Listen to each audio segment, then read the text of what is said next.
Director of Business Development for LeaderShape. I use he, him pronouns. And we just want to say welcome. And thank you for joining us in this third series of virtual conversations that we've been providing for leadership educators. We've had over 800 people register engage in our first two series, and we're excited to be back for number 3. The purpose of our time together is to share questions, thoughts, and best practices as we continue to reimagine how we deliver engaging leadership programs to students through through virtual platforms. Want to talk a little bit about our platform. I don't know if, well, it would be difficult to have someone tell me that they haven't been on Zoom since March. So we are using Zoom. And so for those of you who are not familiar, we're going to use the chat box here. And so please post comments, questions. In the past, people have, posted resources, questions. Also, we'll monitor the chat just in case there are questions for our facilitator. And we will use polls. We have 3 polls that we're going to do at the beginning to sort of give you a sense of who's in the room and what maybe people are dealing with and having conversations about. And definitely, if you have a question for our guest moderator, just send a private message, or you can put it in the chat. Due to our limited time, and that's the only reason why, we won't allow folks to come on camera or microphone to ask questions, but we will definitely give voice to thoughts and questions. And the chat box has been very robust throughout, so please continue to do that for us. I'd like to begin with a land acknowledgement. LeaderShape would like to begin this presentation by acknowledging that the land each of us is on today is the original homelands of indigenous and tribal nations. We acknowledge the painful history of genocide and forced removal from these territories, and we honor and respect the many diverse indigenous people still connected to this land. Please honor and acknowledge the native and indigenous peoples from the land that you are joining us from, and give thought to your ancestry and the generations that came before you.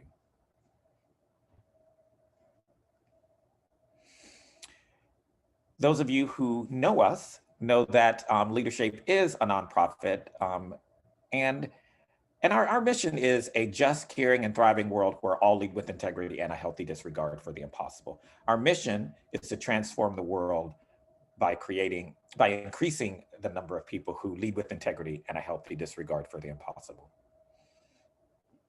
I am so excited to have my good friend and tremendous colleague, Dr. Cameron Beatty, here with us to really lead us in a conversation on centering liberation, pedagogy in socially just leadership education.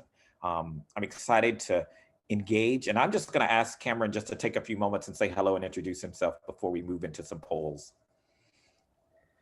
Good afternoon, everyone, or good morning, depending on where you are. Cameron Beatty, he, him, his, assistant professor at Florida State University, where I get the privilege to teach in our higher education program, but also get to work with our undergraduate students in our leadership studies certificate program, and a co-lead for LeaderShape.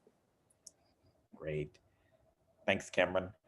Cameron's full bio is in our in the description of this program, so feel free to take a look at all the great accomplishments that he's had in his publications. We're going to start off with 3 polling questions, just so get ready. We just want to see what people, what's happening right now. So our first polling question is, how would you describe your campus? So got a couple of choices there. So if you could let us know who's joining us.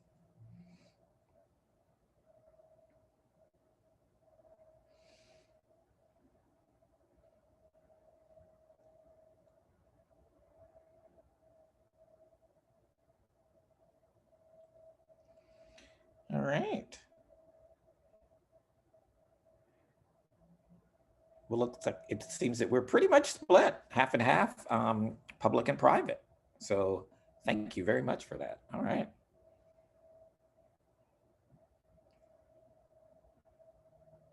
For our second poll, we'd like to know how many staff members in your office work to create leadership programs.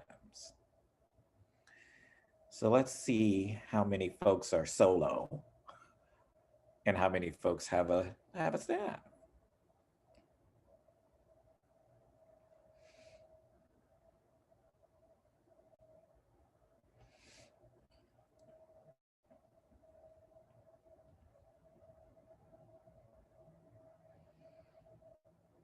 All right. Looks like most of you have around 2 staff members, the next 3 or 4.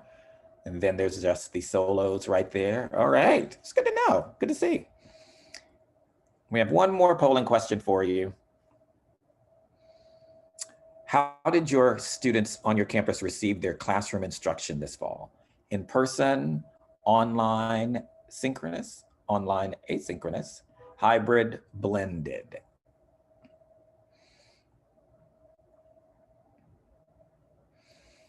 We had to add an other there because there's who knows what people are doing. So yay, there's another. We put in the chat box what y'all did. Yeah, most hybrid, and then followed by a blended online. All right, thanks. We just always want to start off with some questions just so we can get a sense for, what people are experiencing on their college campuses. So thanks for participating. So I want to talk a little bit about, for those of you who have seen the Institute, there is an opportunity for us to talk about equitable leadership. And what we do is we basically share the elements of equitable leadership. And that is that those are leaders who seek to create equity, are engaged in conversations about identity and equity with courage and curiosity, understand the complex ways that systemic inequality operates, recognize that social positionality informs their perspectives, reactions, and interactions, and act strategically within their spheres of influence to create a more equitable environment. I think that this is an exceptional introduction to the conversation that we'll be having with Cameron, because this really kind of sets a stage for what we believe in at LeaderShape. And so I just want to say thank you to Cameron for joining us. Before I turn it over to him, I do want to let you know that we at LeaderShape, if you Google definitions of leadership, you're going to find millions. And we just want to share, we always love to begin by sharing this with you. And that is that we believe at LeaderShape that leadership involves living in a state of possibility, making a commitment to a vision, developing relationships to move vision into action, and sustaining a high level of integrity. Effective leadership takes place in the context of community and results in a more equitable society. So without further ado, I'm going to turn it over to Dr. Cameron Beatty to take a few moments and share some things with you. So welcome, Cameron. Thank you, Vernon. Thank you, Abby. Thank you all for taking the time this afternoon to be in space and community, to have an engaging conversation, dialogue, chat back and forth. I like to start with this Bell Hooks quote from All About Love. Refusal to stand up for what you believe in weakens individual morality and ethics, as well as those of the culture. And the reason why I start here is, for me, it's both professional and personal, this work of leadership education, which I'm assuming for many of us it is. And I think we do this work because we want to see a better world. We want to see a world where everybody can thrive, where everybody feels included, what that means to them, and where everybody feels loved and is rooted in love. So I always like to start with this because, for me, the work is about a better world. And we just saw the definition of leadership from LeaderShape, and I think it's also rooted in that. And if we are standing up for what we believe in, then I think that's in all aspects of our life. And when we think professionally, to me, as an educator, it's rooted in my pedagogy. For those of us that are student affairs professionals or leadership educators, it's rooted in our philosophy of how we bring about leadership and leadership programs, how we engage with students. If we really believe in something, then it needs to be shown in all aspects of our lives. So I always like to start with my story, in the sense of, how did I arrive at liberatory pedagogy and thinking about centering this in leadership education, and I'll break down liberatory pedagogy here in a second for those of you not familiar with it. But how I arrived here, really, I think back to my time as a coordinator for the Leadership Studies program when I was at Iowa State University in Ames, Iowa. And I did my doctorate at Iowa State, and I stayed there after my doctorate to coordinate the undergraduate Leadership Studies program there. And I always started, each semester, I would start class with, for my students in the class, I would say, for how many of you, I am the first Black man to ever stand in front of a classroom for you? And this was Ames, Iowa. Many of the students came from Iowa or the surrounding states. And their hands would shoot up, and some would look with a questioning face, like, why the hell is he asking me this? Or nobody has ever asked me a question like this before in a classroom setting. And the reason why I would share with them, the reason I would start with that question is, let's acknowledge that, right? If I'm the first man of color, if I'm the first Black gay man to stand in front of a classroom for you, then let's acknowledge that and what that means. And at the beginning, obviously, they still didn't understand, like, well, where was I going with this? Or this kind of race neutral philosophy that's been ascribed to how we understand leadership. And then we would talk about identity. We would talk about power, privilege, oppression as the semester would go on. And I would always remind them that people bring their whole selves, so their personal characteristics, who they are, but they also bring their social identities to how they engage with leadership. And I don't want you to disconnect my social identities with how I'm engaging with you as we engage and talk about leadership this semester. And the reason for that is for us to engage with these identities is to also liberate in spaces where they are oppressed, and having some critical conversations about that. And then I started to think, well, what does this mean for us when thinking about leadership education? And we've gotten to the point of where we're at a place where social justice is important, and there's varying definitions and understandings of social justice. But what does it get to a place where people are free in the sense of learning about leadership, but also free within the constraints of what's oppressive about leadership? So what's liberatory pedagogy? Liberatory pedagogy goes all the way back to Freire, Giroux. I have a reading list. If you want to dig deeper and start at the root, I can pull up a syllabus for you. But for the point of our conversation here, I like these two quotes to kind of center what I mean by liberatory pedagogy, especially in relation to leadership education. And for me, it's thinking about how do we raise learners' critical consciousness when thinking about what's oppressive in a learning space, what's oppressive in their world, what's oppressive in their spheres of influence, and what control do they have in those oppressive conditions? How do they perpetuate oppressive conditions? How is the curriculum in which they are learning about in some ways perpetuating those things? So for me, the liberatory pedagogy starts with raising a curiosity, raising learners' critical consciousness to think about spaces and how those are oppressive. The next thing is then to think about, now that we've raised the consciousness, how do we provide an intervention that empowers students to really start to interrogate their own lives, start to make meaning, start to unlearn in order to relearn how to be equity focused, justice focused when thinking about their particular philosophy and understandings of leadership. And for me, if you go to the next one, Abby, we have to start thinking about us as leadership educators, how we design and implement leadership programs, both curricular and co-curricular, that reinforce constricted notions of what leadership is, and who's valued in leadership, what practices are centered and valued. And I think we also have to start with the theories that we've embraced that many of our curriculums have now been built on, right? So we think about the social change model, or we think about leadership identity development. And Susan Comavez, love her dearly. And I think she would say that, right, there's some gaps in leadership theories that we always have to be interrogating because our world is ever changing, our students are ever changing, and how we make the social construction of leadership is ever changing. So we always have to be critiquing these things. And who of our learners are at the margins? Who of our learners don't see themselves in leadership? Who in our learners are so constricted and what leadership is, that they can't reimagine leadership for themselves and how they create leadership. And how do they reimagine leadership to address the inequities in which we are facing in today's world, no matter their particular role in the world, but how do they take agency to know that they can change the world in which they live, which we know LeaderShape is all about.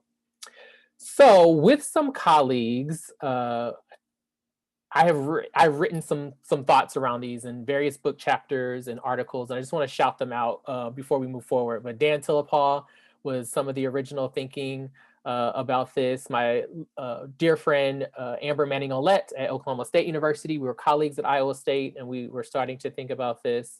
V. Chuna, who I think he's led a session before. We had a book chapter or a monograph chapter in New Directions come out, that leadership educators as social justice educators, of Melissa Grover. So these are some of the people that have helped some of this thinking that I'm gonna share with you all. And these key considerations, if you have more to add on to them, throw them in the chat. Don't limit to what I have here or what I'm gonna say. So for the key considerations, we're gonna start with what's rooted in critical theory, what's rooted in social justice education, what's rooted in liberatory practice, is starting with self and self-reflection. But being intentional about the self-reflection. So not just saying that I have identities or what's my positionality, but having prompts of questions of thinking about, how do I think about myself in the world? How do I think about myself in this work? And what I always love is to share Lee Patel, Decolonizing Educational Research. And in that work, she talks about situating positionality in these three ways, right? So why me? Why this particular research, teaching, service? Why this particular leadership opportunity? And why now? And if we continuously self-reflect, I think, on those things, those are great prompts for the ongoing work. Self-reflection is not a place where we arrive, we check off, and we're done. Self-reflection is ongoing work. So for leadership educators, how do we think about our ongoing self-reflective work in terms of liberation pedagogy? The next is obviously embracing vulnerability and mistakes. I know easier said than done, especially for those of us that are perfectionists, especially for those of us that are self-described high achieving. Making mistake, what does that mean for our psyche? But as educators, we know that we are going to make mistakes, both curricular and co-curricular. We are going to step in it. What I tell my master's students is what you do after you step in it. So do you step in it and you just continue to walk around the house after you have stepped in it? Or do you clean your shoe off and you try to avoid that pile of crap again and not to keep stepping in it? So we know that we're going to make mistakes, but like, what do we do with those mistakes, and how do we learn and grow from those mistakes as we continue to move forward? Embracing and focusing energy on students who are on the fence. And I've got some critique about this. I got some feedback that was like, well, what do you mean by that? Or why would we focus on students who are on the fence?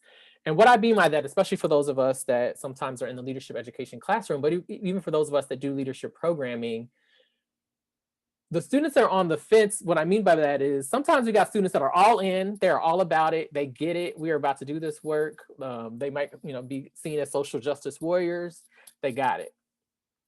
We have some students that are gonna resist no matter what you say, no matter what you present to them, no matter how engaging you try to be, they are not about it, they don't wanna be about it, it's not for them, or they're gonna continuously name how whatever we're doing doesn't work.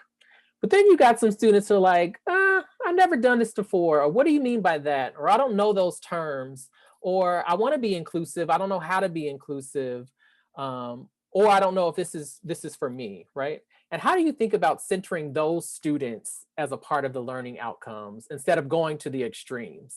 It's easier to stay with the students that get it and talk to them and use common language because we're on one accord, we're walking together. It's easy to try to change these students that are over here that are like, this is not for me, and we're going to constantly be resisting, and we want them to get it, or we want to be accepting, or we want to try to change them, right? And a lot of energy it's put on these extremes. And what I'm saying is, how do we focus this energy on the students that might not have the language, might not think that it applies to them? This might be introductory. No one has ever talked to them about social justice issues or topics. And how do we center the energy there when we think about this work? And then finally, the calling in versus calling out of learners. Sometimes people need to be called out. I understand that. I name that. It's accountability. But how do we continuously reframe the calling in process for ourselves as educators, no matter if that's in the classroom, programming, with our colleagues, with our family members, with our neighbors? And what I mean by calling in is, how do we start with a question, right? So what did you mean by that term? Or what did you mean by that phrase? And asking people to explain their thinking around whether it be offensive comments, offensive behaviors, and then being able to share with them why that might be offensive, right? And first year students, I always have to remind myself that they're first year students, and how calling in is a wonderful learning opportunity, and where calling out could be a place where someone puts up a defense mechanism. And once the defense mechanism is up, it is hard to then engage and continue to engage in a learning process of something that's going to come out, right? And sometimes with calling out, we, as the person doing the calling out, we want to change someone's mind, or we want to name for them why their behavior is wrong. And sometimes that works. More than often in leadership education, it doesn't work because we haven't centered learning as a part of the calling out process. And for me, the calling in is what's centering the learning by that. It's not to give anyone a pass. It's not to minimize anyone's behavior, but we don't want the behavior, the actions, the words to be done again, to be harmful to someone. And if we don't want that, then we have to center the learning of why that is offensive, why that behavior is uncalled for, why that behavior is unproductive, and I think that's where we need to start when we think about this work within the context of leadership education. I'm going to pause there. I did a lot of talking. I see some things in the chat happening, but I would love to get your thoughts, or where you have done this, done some of these particular strategies or considerations in your own work. If I can elaborate on any of these four that I've already shared before I move on, would love to hear or see or read some of your thoughts in the chat there. As folks are as folks are putting things in the chat box, it took all my strength not to raise my hand and just go, thank you, Cameron. Thank you. Two things. One, I love your comment around perfection. What I want people to believe and hear in that is, when we see perfection as the goal, that is privilege. It comes out of our privilege, and it is, we get stuck and we use it. And that's what campuses do. That's why we continue to do that's why we continue to do a climate assessment every year rather than doing something. We use it as a stall tactic. And that's what we do as educators. We say, well, I'm afraid that I'm going to offend, so I'm not going to do this program. I'm not going to do that. It is such a characteristic of white supremacy. And Michelle put it up right as I'm saying it. I love it. Exactly. So I'm so glad you talked about that, but thank you. And just to elaborate what you, Michelle, just said, right? The oppressive, to me, also perfectionism is a form of oppressive leadership, right? Mm-hmm. Because it's rooted in who gets to define what's perfection, and who gets to determine or measure perfection, right? Even for ourselves, even if we want to, like, in our mind what perfection is, sometimes our understanding of oppression is rooted in a dominant ideology, is rooted in white supremacy as well, right? Whether it be very much in our subconscious, right? I saw something earlier about how would you explain call in versus tone policing? Mm-hmm. Thank you for that, Tara. Like, I think that's important, because call in is also, I think, a reflective opportunity for the person doing the calling in, right? So like it's an opportunity for whoever it is to either clarify what they're saying, or maybe you are not understanding what they're saying in a way that it has offended you, which your spidey senses are up, like I can't let that pass, right? Like that's happened to me numerous times in a class discussion. It happened to me quite a bit when I was in Iowa, when students would say colored people, right? And they think they're saying people of color, but they're saying colored people because they've heard me say people of color, but they haven't connected why I'm saying the people first versus of color, right? And that's an opportunity where I always like, okay, well, what do you mean by colored people? And they were like, oh, what I mean by, well, I heard you say, no, that's not what I said. So now how do, and it's not meant to be tone policing, but it's meant to now let's have an educational moment to why people of color is preferred versus colored people. And nobody had ever engaged with these students with that conversation before. They thought they were saying something that wasn't offensive, and then to be said that now that is offensive, but not understand why it is offensive. But I think after that conversation, they now have a self-awareness of, okay, when I'm about to say this phrase, it's people of color that I'm saying, not colored people, and I have an understanding of why. So for me, it's asking the clarifying question for myself. So I'm making sure that I'm not tone policing, but I'm actually I'm trying to figure out what are you getting at? What are you trying to say? And then if it's something where there can be a learning opportunity, how can we make that a learning opportunity for the collective, right? And then, like I said before, it's raising a consciousness, which is at the root of liberatory pedagogy. Well, and I love your focus on the center is learning, and what is your intended outcome in this conversation? Because I love, well-meaning student affairs professionals really get on my nerves, because it's more about language for them. It's more about making sure that people show up right. And I'm like, no, this is a learning opportunity. And because you didn't even know the term cisgender 3 years ago, and it's in your vocabulary now, and you're not giving grace to people who are struggling with gender pronouns. Yeah, absolutely. Now, that doesn't mean, as you said so eloquently, doesn't mean we can't hold people accountable, but it is about how can I help you learn about why pronouns are important or why identity is important, and not about, because I think there's a power piece there when people use language to silence people. And so I really believe that we need to be clear on that. And I'm so glad you talked a little about that too. So thank you. Thank you. I'm going to move to 5 and 6 with thinking about these considerations. Happy to come back to any of these as well. The other thing is, how do we build spaces where other learners are helping to build up other learners in the space and their capacity for leadership? And what I mean by that is building community, that we're in a learning space and learning together. You think about Ferre and the banking model. I am not the keeper of all knowledge about leadership. I have not had every leadership experience, and now I'm going to go share with you how to go out and be a great leader. I have not developed the great campus program and for students can come and engage in leadership, and now they're going to leave our campus and be great leaders, right? They can learn from each other.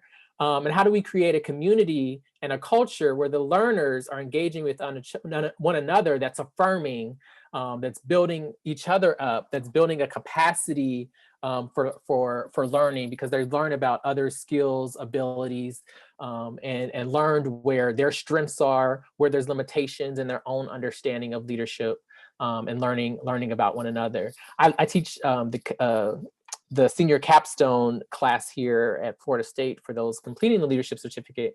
And I love that class so much because they've been through a full curriculum. And for me, I see my role in that class is facilitating the connections of the curriculum.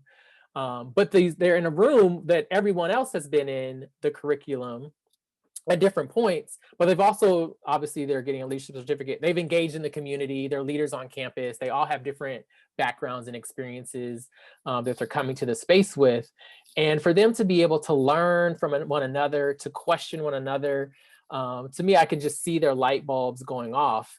And what I love about that class is at the end of it, I always tell them, thank you. You have now completed the leadership certificate, but the next phase of your leadership journey is just beginning.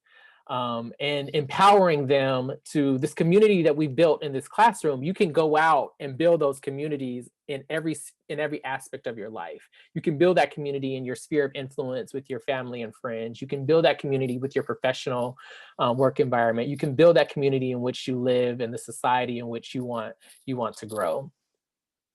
The next one is engaging learners in liberatory pedagogy requires that we encourage them to move from theory to praxis. Meaning, once learners understand their privilege and can identify toxic hegemonic ideologies, we must then challenge them and those who are interested in being leaders to take action against that toxicity, right? So we throw out, to Vernon's point, we throw out these words, we throw out this language, we provide them with frameworks, we ask them to write a paper on the application of these things, but then have we challenged them to think about their own privilege, their own ways in which they perpetuate oppression, and then have we challenged them to think about how do you disrupt that?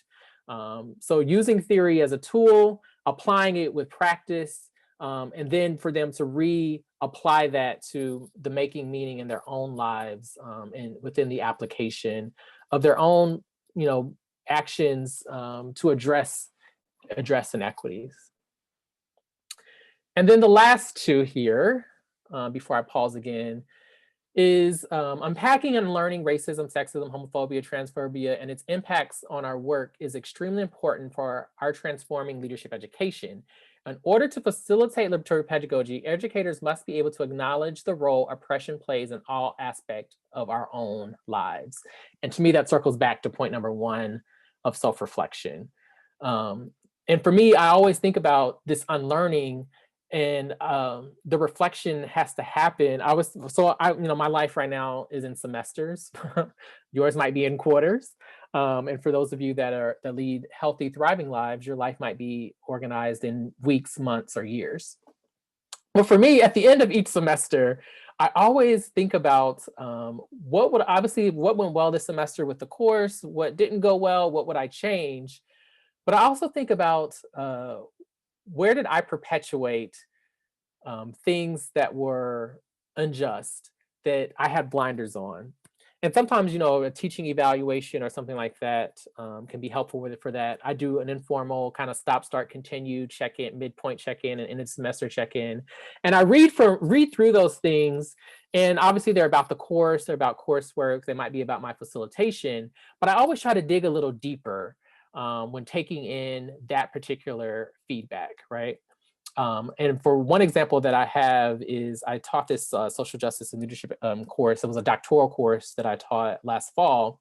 And there was a student who I met with, and she came with me and she was like, these PDFs are not accessible on Canvas. And it was like a handful of PDFs of obviously a 16-week semester course. And I got really defensive because in a way I thought she was calling me out of me not being an inclusive teacher, or me not centering all the learners. And I was like, oh, well, that's because of it's an old PDF system, or I start making these excuses. And then she left, and I got really reflective in the sense of, I was like, what was that about? What was I actually getting defensive about, right? And I got defensive about, I felt like she was calling me out in the sense of I was not being inclusive, right? And that was obviously more about me than was about her taking agency as a learner to say that these are not accessible in ways that are conducive to my learning. And I think that's just a practice that we all have to really think about in the sense of how do we implement some critical reflection time with ourselves in the work that we do, no matter the work that you do. How do you implement that as a regular part of your work? And I know we get like annual evaluations on meeting our job descriptions and other things, but how do we do some self-reflective work and revisit that work on an ongoing basis of leadership educators? If we're about true liberation in education, we have to be at the root of that liberation, and that's ongoing work. And then finally, I think I've already mentioned this, but I just want to stress it. We have to critique leadership models and theories as we implement these programs. And the reason why I say that, so Kathy Guthrie and I, a colleague here at Florida State, the book that I have the chapter in, her and Vichunu edited, Kathy Guthrie and I are working on this text of operationalizing culturally relevant leadership learning. And Kathy presents on this stuff all the time. I've started to engage more with this work. And we always get asked for, is there like a checklist or a to-do list of how you do culturally relevant leadership learning? And I understand why that's needed or why people ask for that. And I understand taking a model and building a curriculum, co-curricular or curricular program on the social change model or culturally responsive leadership. But those, as you build those curriculums on these leadership models and these theories, making sure that you are critiquing them along the way. Don't try to fit your program into something does not fit the students in which you serve, does not fit the learning outcomes in which you're trying to achieve, or does not meet the goals in which you're trying to do it because a theorist or a leadership educator or a leadership celebrity has said that this is the way to do it.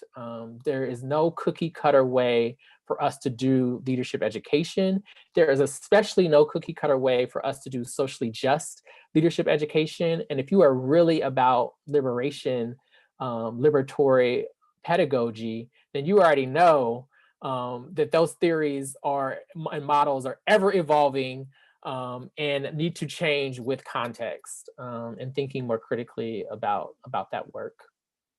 Just talked a lot. I'm gonna pause. What are you sitting with? What are you thinking?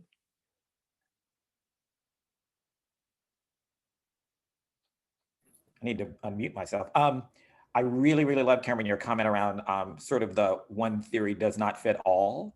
And how can we continue to, I tend to use the term layer our theories. Can we layer the social change model with liberatory pedagogy, with bell hooks, with, because I think when I grew up in leadership education, it was about finding the one true theory that you could use to develop your programs, develop your syllabus, develop your engagement.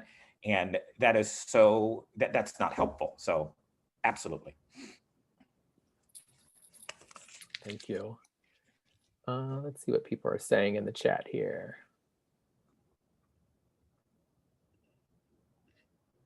The other thing about this is if it's really liberatory pedagogy, the learners are also engaged in the design of the curriculum and have some say into what that looks like. And I know that we are we operate in leadership education in the sense of these silos, or we have benchmarks, or we have outcomes that we have to achieve with that. So I know there's some restraints in how do we get learners into the helping design and implement the curriculum, right?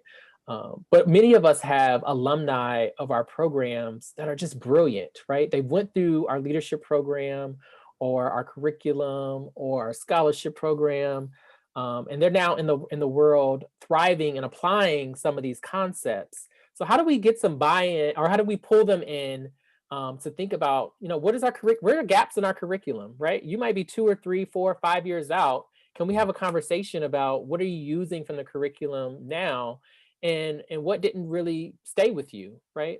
To me, that's still getting the learners. They might be past learners, but it's still getting some co-construction of the curriculum and some buy-in. And leaving space and opportunity, some space or opportunity for the current learners to engage in some aspect of the curriculum they want to engage with. And I think that's co-curricular and curricular, right? And thinking about that, thinking about service learning, how do students understand the communities in which they are about to serve? And are there students in the community or in the group that might have an expertise in the community in which they are about to go into, that they can share that expertise with the other learners, right? How do we continuously think about the co-learning spaces and thinking about the spaces as co-learning space for us? Sometimes I think we as leadership educators think when we do that, It might show to the students that we're not prepared, or we're not the keeper, or so for some of us, it's just we want control. And how do we release that control in order to center learning? As getting back to my point that I'm now kind of beating it up with. Sorry, it's moving quick in here. Yeah, a good number of folks are putting some great stuff in there. So folks, if folks aren't looking, take a look in there. Yeah, thank you for sharing. Yeah.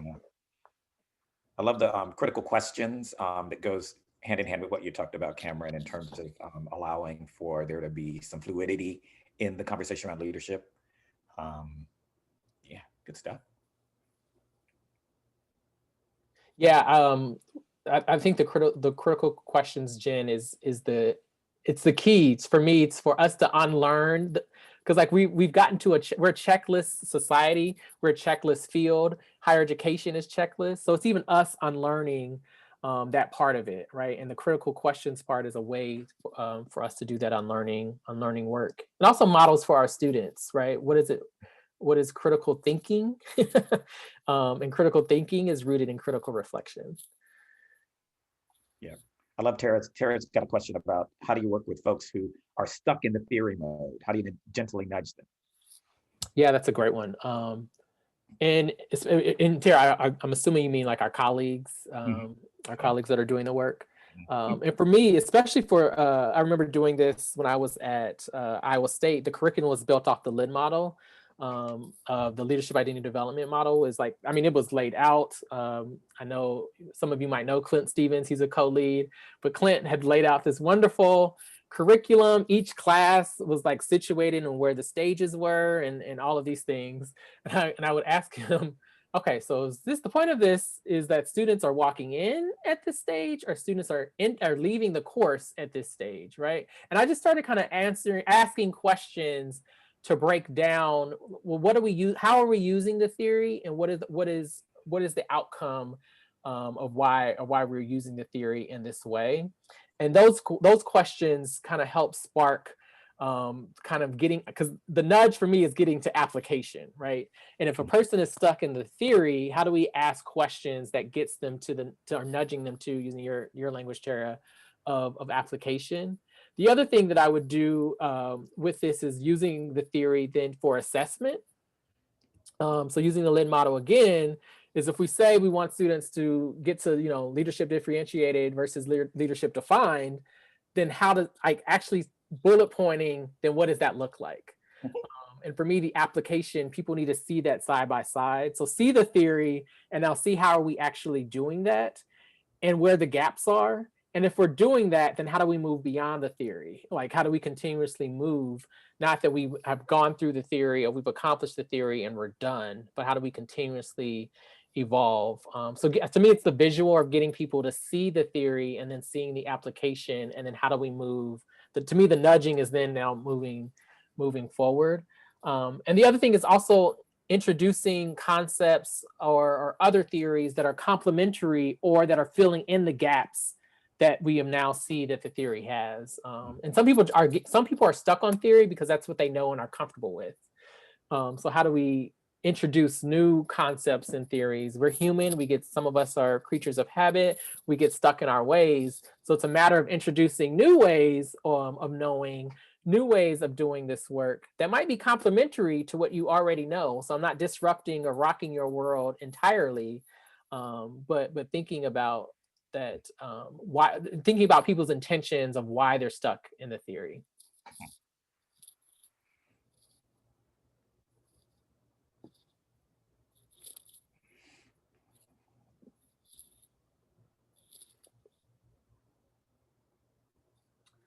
Absolutely. I took driver's ed, Abby.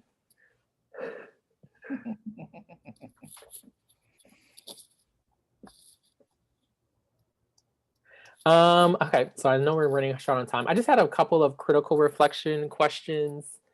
And I kind of want to start with the first one, and then we'll kind of see where we are with these other ones. But what keeps leadership educators from centering liberation and social justice in leadership education? What keeps us from actually doing that in curricular and co-curricular programs?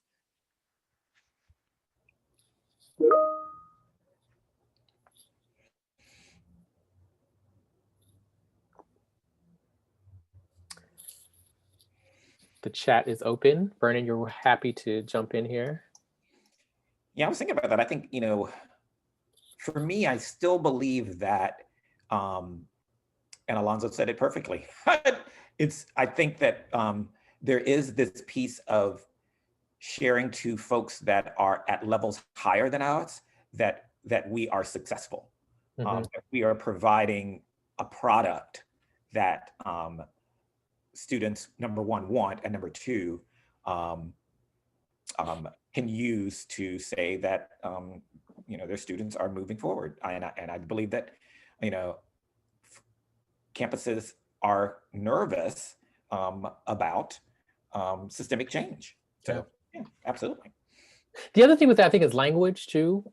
In situating, are we defining what leadership education is? Are we as practitioners or educators, have we defined what leadership education is? Because in some regard, for my definition of leadership education, that does not mean career readiness or career preparedness.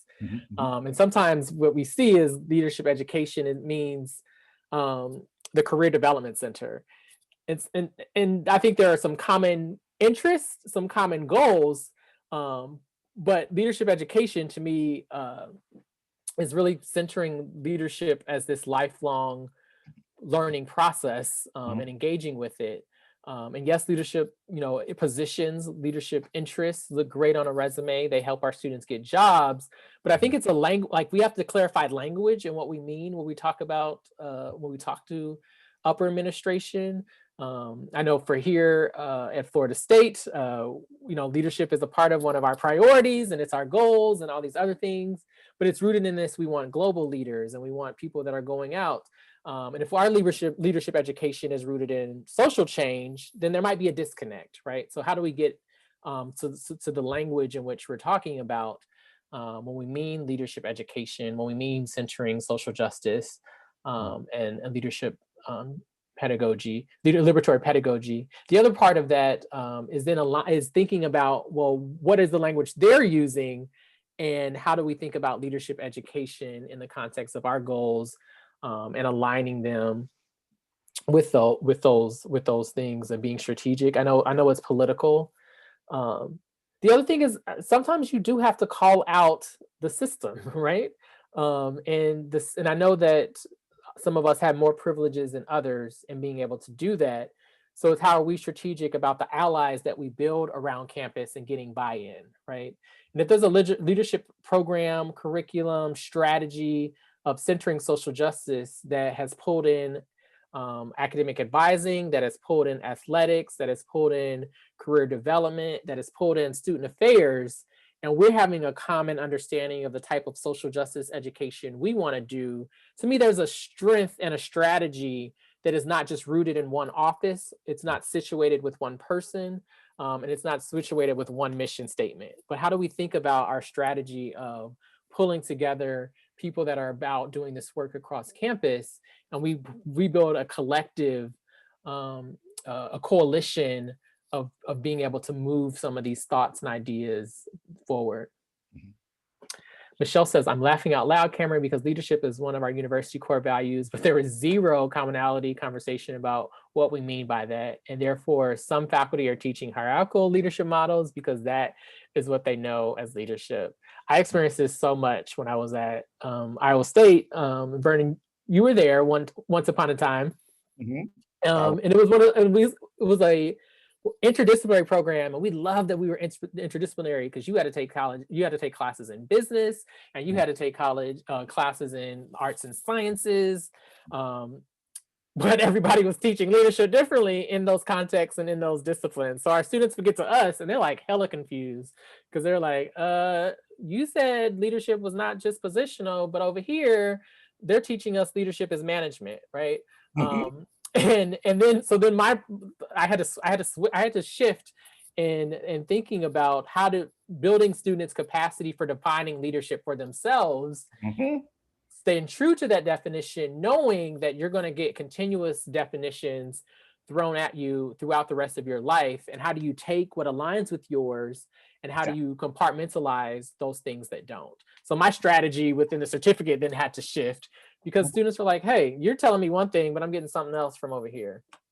Yeah, well, even, the context of our country and our world right now, I mean, I think that it really has students at this space of, okay, I'm hearing you, but that's not what I'm seeing. And in our university leadership. So yeah, absolutely. And I love the way that you say, absolutely, let's use that to then say, you still can be focused on what you believe and what you feel is equitable and what you feel is right for you. Absolutely. Yeah. I would love to, I think some of you have started sharing this, but navigating resistance and what you have done differently. How have you all navigated the resistance to either social justice concepts, frameworks, those of you that have already kind of implemented concepts of liberatory pedagogy in your own work? How have you navigated the resistance?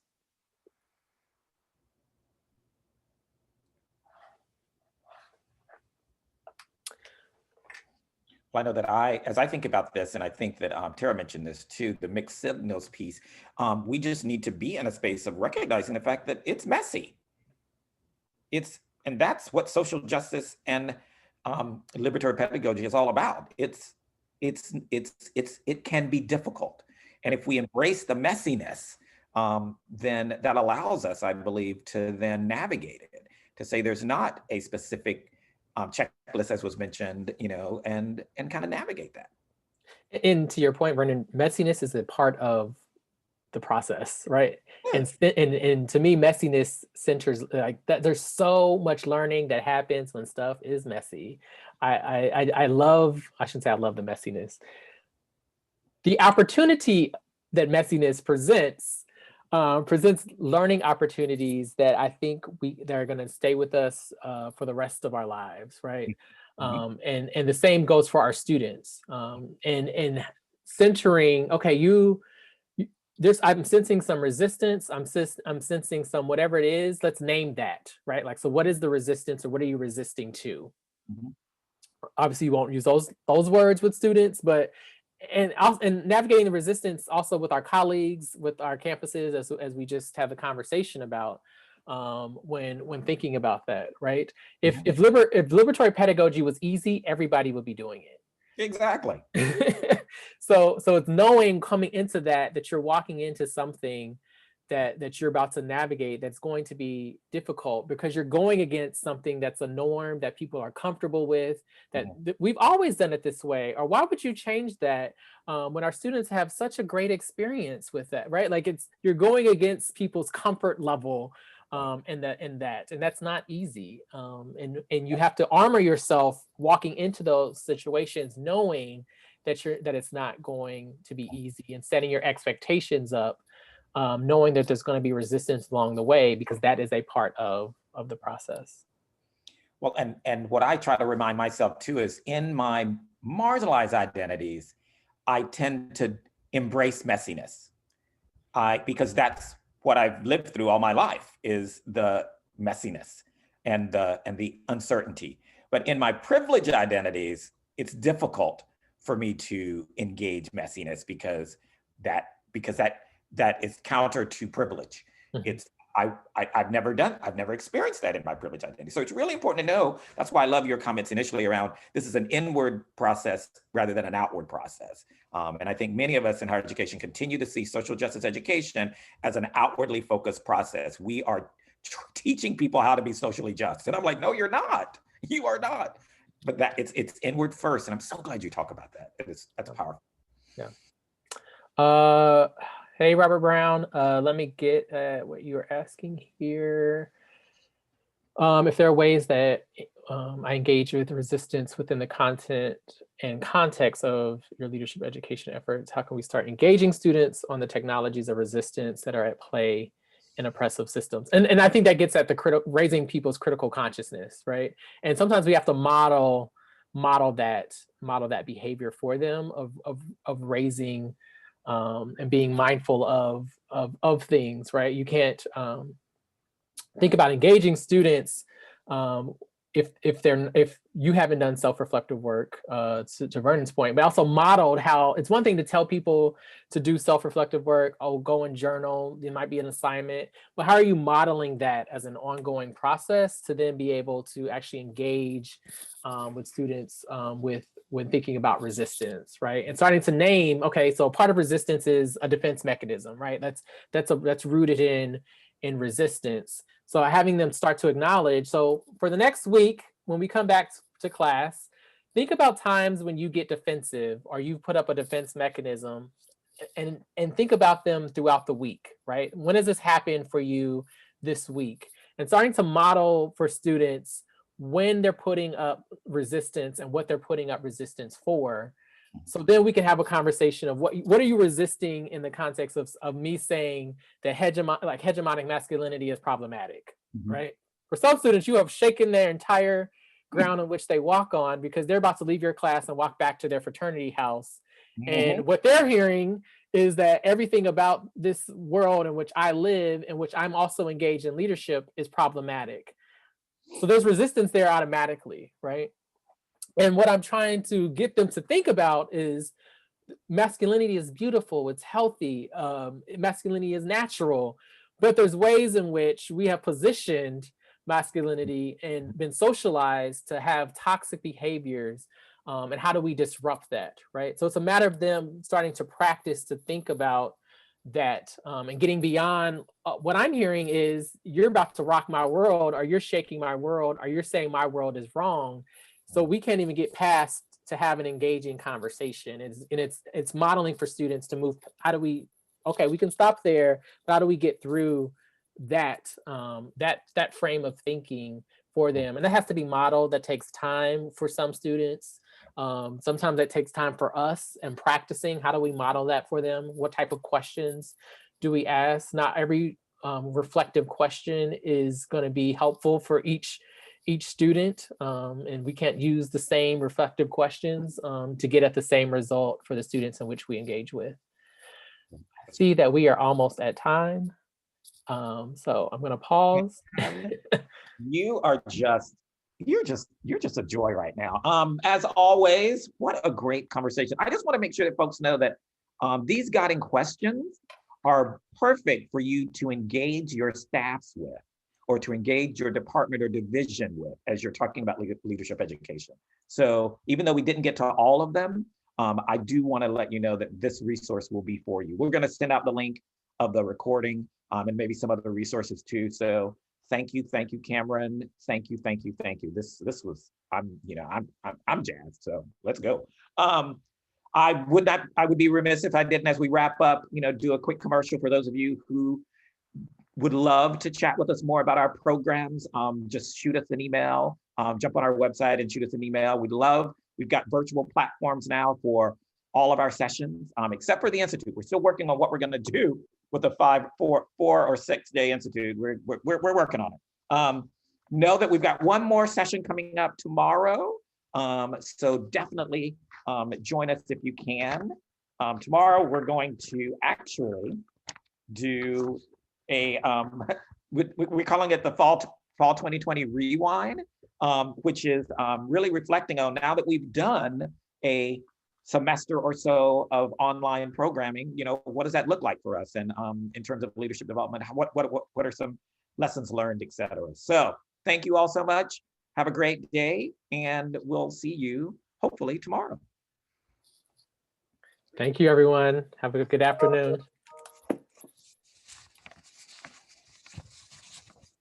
That was awesome. Send me out. You're so amazing. Jessica Deardahl, how are you? How are you, Fred? Cameron, send me that syllabus and I'll send it out to everybody. Okay. Thank you so much, Cameron. It's great to see you. That was wonderful. Hey, Kristen, love the Christmas tree. Beautiful. Kristen, congrats on the new gig too. Well, I know I'm a few months behind, but you're good. Thanks so much, Jessica. It's good to see you. You too. Thanks for coming, Fred. Vernon, Jessica and I were outreach coordinators at Indiana University in our master's program together. Yeah. Oh, cool. That's fun. That's awesome. I spent a lot of hours together for a couple weeks straight. It's like Love like copying emergency, trying not to get sick and stuff. I remember. Those shared experiences are so valuable. Definitely. Yeah, I was messaging out to Abby. I was like, Cameron and I, we're at IU together. And it's just so like, I feel like the field of leadership education obviously makes student affairs even smaller. And it's so great. Yeah. Oh. For sure. Well, I've got to Good jump to off. see So you, Jessica. you and Kristen keep talking to Cameron Yep. and see if there's any debrief we need to do. I got to go. Okay. Bye, Vernon. See you. Bye. See you Bye, later. Jessica.